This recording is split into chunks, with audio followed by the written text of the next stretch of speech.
moment, I want to just talk to you about a God dream, a personal dream, a shared dream. Most people that dream dreams, their dreams are very personal. They're about what they can achieve, what they want. I would remind you that Jesus said, all my dreaming, and I'm using this language on purpose because Jesus did not use this language, but I'm going to use the language of dreaming. All my dreaming is the Father's dreaming. I don't say anything unless I hear the Father say it. I don't do anything unless the Father does it. All my dreaming is His dream fulfilled. So in that case, Jesus shared the dream with His Father. The next thing I want to say is that because they shared a dream, we all can share the dream. I want to differentiate for you the power of having a singular dream versus having a shared dream, which allows many people to come and participate in the dream.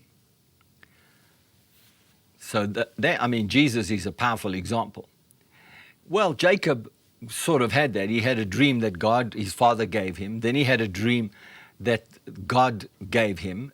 And then the angel of the Lord said, this dream that you had, I'm going to bless you. So he gets blessed with wealth, possessions. He gets blessed by this stuff. And then he has a confrontation with Laban. And I want you to see what Jacob says to Laban, because suddenly Jacob begins to talk about what he's been through to get to this place. Then Jacob became very angry. Genesis 31, verse 36. He became very angry and he challenged Laban. What is my crime? He demanded. What have I done wrong to make you chase after me as though I was a criminal? You have rummaged through everything I own. Now you show me that you found what that belongs to you. Set it out here in front of us before your relatives for all to see. Let them judge between us. For 20 years I have been with you, caring for your flock. In all that time, your sheep and goats never miscarried. In all those years, I never used a single ram of yours for food. If any were attacked and killed by wild animals, I never showed you the carcass or asked you to reduce the count of your flock. No, I took the loss myself. You made me pay for the stolen animal, whether it was taken in broad daylight or in the dark of night. I worked for you through the scorching heat of the day, through the cold of sleepless nights. Yes, for 20 years I slaved in your house. I worked for 14 years earning your 2 daughters, and then 6 more years for your flock. And you changed my wages 10 times. In fact, if the God of my father had not been on my side, the God of Abraham and the fearsome God of Isaac, you would have sent me away empty-handed. I want to show you here that when God's on your side, even though you may feel like your dream is not coming to pass, and you may feel all this anger of, I've done this, and how can you accuse me, and how can I've done that, and you might have all of the stuff that you can say about it. You can also say, if God had not been with me, my life would have meant nothing. In the way that he phrased it to Laban, you would have sent me away empty-handed, and I would have had nothing. But God has seen your abuse and my hard work. That is why he appeared to you last night and rebuked you. And he did. He appeared to Laban and he said, don't you touch Jacob. If you touch Jacob, you'll have to deal with me. So the next thing is that Jacob and Laban set a covenant that they wouldn't fight with each other. And verse 48 says, then Laban declared, this pile of stones will stand as a witness to remind us of the covenant we have made today.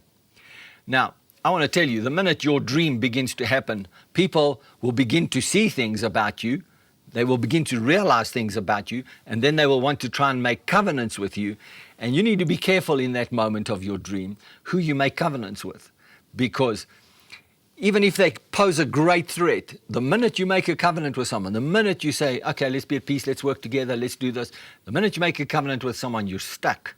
You're stuck to that covenant. You're stuck to what they can do, whether it's good or bad. In this case, the future of it didn't matter. it was more for Laban's preservation than it was for Jacob's preservation, because God had already spoken on the matter. And so let me leave you with this in this session.